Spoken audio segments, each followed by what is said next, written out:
Hello everyone, কেমন আছেন সবাই? আজকে দেখাবো আমার ফার্মে কি কি আছে। প্রথমেই বলে নিই, একটু ফাঁকা ফাঁকা লাগবে, কারণ আগের দিনই আমার মুরগি অর্ধেকেরও বেশি বিক্রি হয়ে গেছে। তো চলুন শুরু করা যাক। তো এই হলো আমার ফার্ম, এখান থেকে শুরু করে ওই অবধি। আর এখানে দেখুন একটা ইন্টারেস্টিং জিনিস, আমার এখানে হলুদ গাছ ছিল, সব গাছ আমার মুরগিরা খেয়ে নিয়েছে।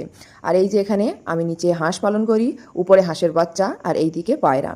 একটুখানি পরেই দেখতে পাবেন আমার ষাঁড়ের গাদা। এখানে মোট 4টে আছে, একটা ভর্তি হয়ে যায়, তারপরে আরেকটা ভর্তি করি। এইভাবেই 3 থেকে 4 মাসের মধ্যে আমার ষাঁড় হয়ে যায়। আর এই ষাঁড়গুলো আমি দিই আমার ছাদ বাগানের গাছে। চলুন টুক করে একটু ছাদ বাগানটাও দেখিয়ে আনি। আমার এই ছাদ বাগানে আমি বিন্দুমাত্র টাকা খরচ করি না। মুরগির পায়খানা থেকে সার তৈরি করি, আর মুরগির ফিডের বস্তায় গাছ লাগাই। আর আমার দেখুন ছাদ বাগানে কি নেই বলুন? সবসময় যে টাকা থাকলেই সব কিছু হবে তার কিন্তু কোনো মানে নেই। টাকা না থাকলেও যদি বুদ্ধি থাকে তাহলে অনেক কিছুই করা যায়।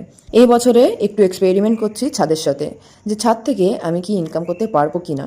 আর যদি সাকসেসফুল হই তাহলে পরের বছরে আরও বড় করে আমি ছাদটা তৈরি করব। এবারে চলে আসি আবার ফার্মে। আমি এখানেও হলুদ গাছ লাগিয়েছিলাম,